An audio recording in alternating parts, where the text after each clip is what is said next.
내렸습니다. 1918일 되는 미국 대선 지금 일시민들의 행동입니다. 트럼프 미국 대통령이 한국과 일본, 이재명과 이시바 총리에게 관세 25% 부과하겠다. 최후 통보를 했습니다. 관세 25% 부과하면은 당장 한국 수출로 먹고 사는 한국 엄청난 타격을 받습니다. 기자들이 트럼프 지평부에 물었습니다. 왜 한국과 일본은 콕 찍었냐? 말을 안 듣냐? 건방지냐? 물었습니다. 트럼프 대통령이 일본에 대해서 실제로 보면은 상당히 예의도 없고 버릇도 없다 그랬어요. 그래서 일본에 대해서 상당히 신뢰를 안 하는, 트럼프는 신뢰를 안 한다. 그럼 한국은 왜 그러는가? 한국은 왜 콕 집어갖고 일본과 동급으로 그렇게 버릇없고 무리하고 그런 나라처럼 취급을 해버리는가? 제가 볼 때는 충분하게 가능한 일이다. 왜 가능한가? 한국은 동맹국이지만은 예측을 할 수 없다. 정치의 미래를 예측 불가능합니다. 3년 국민투표에서 제도가 대통령이 바뀌었는데 그걸 1년, 2년을 못 참고 그걸 뒤집어 엎는 이 한국의 정치 현실을 볼 때 트럼프는 한국은 정치적으로 미개국이고 그래서 정권을 잡은 이재명, 그렇게 해서 정권을 잡은 문재인, 똑같은 인간이다. 트럼프 일기 때 문재인을 뭐라 그랬습니까? 그 지도부가 문재인을 조현병 환자라 그랬잖아요. 조현병 환자. 정상이 아니다. 한국의 좌파 정부 지도자에 대해서 그렇게 얘기했습니다. 조현병 환자. 근데 김정은이가 문재인을 뭐라 그랬냐? 삶은 소대가리라. 삶은 소대가리. 그러니까 세계가 보는 눈은 동일합니다. 세계의 지도자와 세계의 눈으로 바라볼 때 한국의 정치는 그냥 삶은 소대가리, 조현병 환자 수준입니다. 근데 이재명도 그러면 그런 수준인가? 그렇게 갈 수 있는 가능성이 높다. 저는 G7 대통령 선거를 통해서 대통령이 등극했지만은 바로 G7에 갔습니다. 환영을 받지 못했습니다. 그럼에도 불구하고 바로 이어서 있었던 나토 정상회담, 거기에는 반드시 참석을 했어야 됩니다. 거기에 가서 또 그 정상들과 또 만나고, 왜? 그들은 한국 정치를 인정하지 아니하고 한국 정치를 야만의 정치라 생각합니다. 그런데 그때 한국의 대통령이 계속 가서 만나려고 노력하는 그런 과정에서 세계 지도자들은 그 새로운 한국 대통령을 인정하고 또 친해지려고 노력도 하고 할 텐데 안 가버렸어요. 근데 트럼프는 왔어요. 트럼프가 그때 G7에서 빨리 돌아간 이유는 만나고 싶지 않는 사람 중에 한 사람이었지만 이재명을. 그렇지만 트럼프가 갖는 이유가 뭡니까? 이란에 대한 폭격에 대한 결정을 해야 될 중요한 일이 있어 간다 해가 가버렸습니다. 그래서 이란은 폭격했지 않습니까? 그러한데 나토 정상회담은 트럼프가 참석했습니다. 그때 갔어야 됩니다. 위성락이 안보실장 보내갖고 안보실장하고 급이 털리는데 누가 만나주겠습니까? 근데 또 안보실장을 또 보냈어요, 미국에. 만나봤자 뭐 하겠습니다. 그런 급이 정상급이 아닌데. 그래서 지금 한국은, 국제사회에서 정치적인 고립 단계로 들어갔다. 저는 그렇게 보고 있습니다. 그럼 한국이 국제사회에서 정치적 고립으로 들어간 순간 한국은 더 이상 희망이 없습니다. 왜 희망이 없는가? 우리가 자립장악할 수 있는 힘이 없습니다. 지하자원이 있습니까? 석유가 있습니까? 한국이 봉쇄가 되면은 한국 먹고 살 수가 없어요. 그러니 너희들 먹고 살려면은 관세 25% 부담하고 트럼프 내가 시키는 대로 방위비 내고 내가 하라는 다 해. 이렇게 말을 안 들을 수밖에 없는 상황을 한국 정치인들이 만들고 있습니다. 그러면은 미국 언론들은 한국이 트럼프의 요구, 관세 협상에 응하라고 하는 이 용어에 너무 늦게 한국이 대응했다. 일본도 너무 늦게 대응했다. 왜 그렇게 했는가? 두 나라가 다 정쟁하느라고. 일본도 선거하느라고.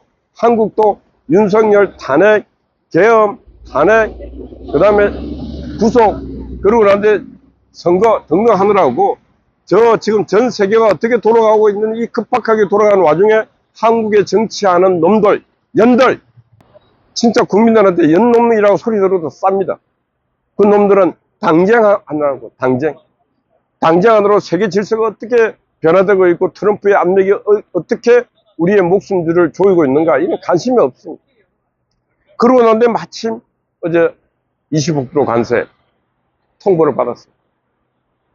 근데 국민은 하나도 놀라지 않습니다. 왜? 언론이 살아서, 정상 언론이 제대로 국민들에게 이런 위험을 경고하는 그런 언론도 없습니다. 저는 총체적으로 대한민국은 위기입니다. 국민의힘당만 위기가 아닙니다. 오늘 김대중 조선일보 GPD 보니까 국민의힘 해체돼야 될 3가지 이유 하는데, 국민의힘만 해체가 아니라 민주당도 해체돼야 되고 국민의힘당도 해체돼야 되고 조중동 메이저 언론들도 다 해체돼야 돼요. 대한민국 70년 역사를 이끌어왔던 모든 제도, 모든 시스템, 모든 권력기관은 다 이제 부패하고 타락되어 있습니다. 절대 권력은 절대적으로 부패하고 타락한다 그랬습니다. 타락했습니다. 희망이 없어요.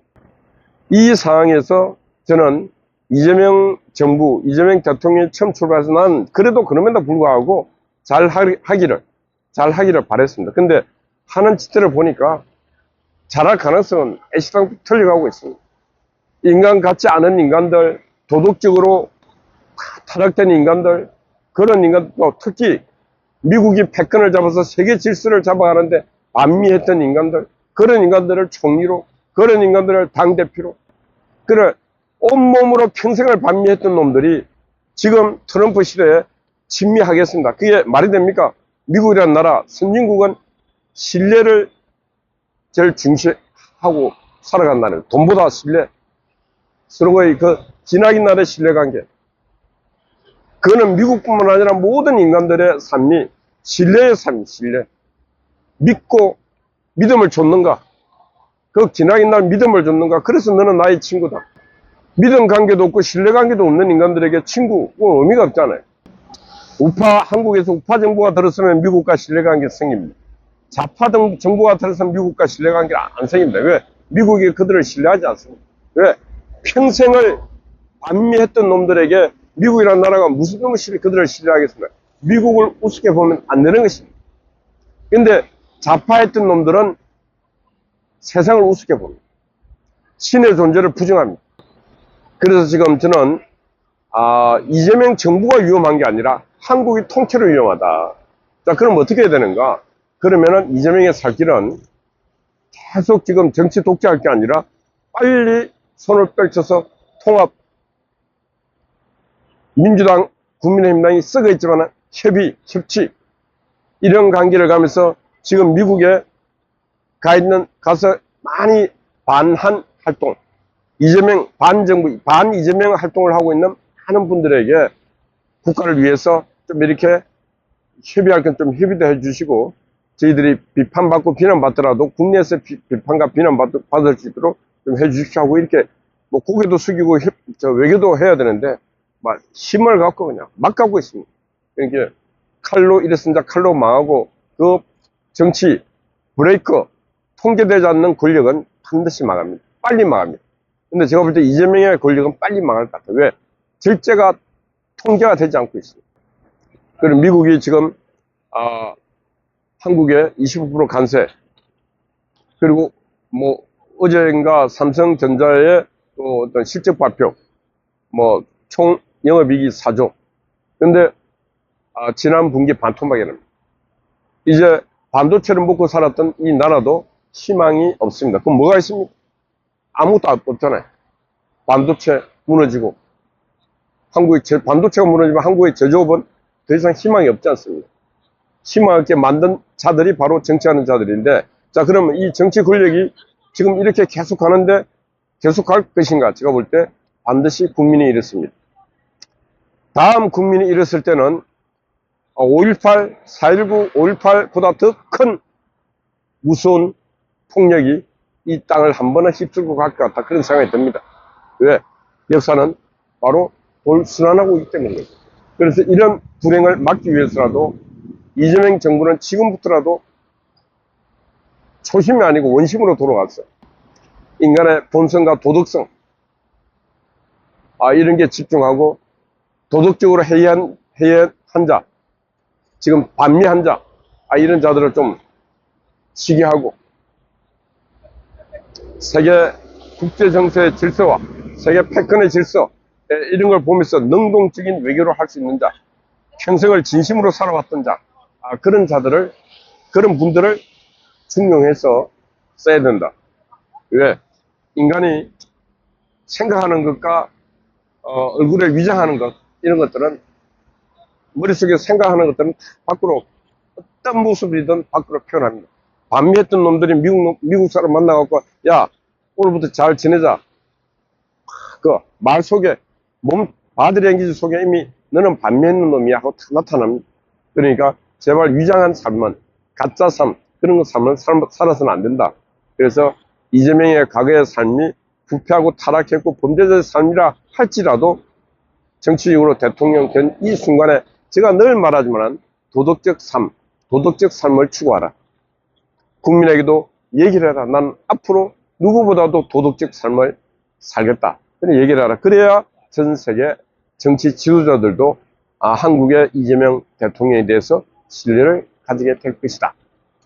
이런 생각을 합니다. 그래서 오늘 주제는 뭐냐? 외교적으로 고립이 되면은 반드시 한국은 망한다. 그래서 결론은 한국이 국제사회 미아가 되고 있다. 한국이 외교적으로 고립되고 있다. 한국이 외교적으로 고립되고 있다. 예, 오늘 말씀드립니다. 예, 아군 스파이 우리 파워 어젯밤에 수고 많았습니다. 아침 일찍 송화제 수고하고 있습니다. 우리 미경님, 박진님, 그리고 여러분들 파이팅입니다. 감사합니다.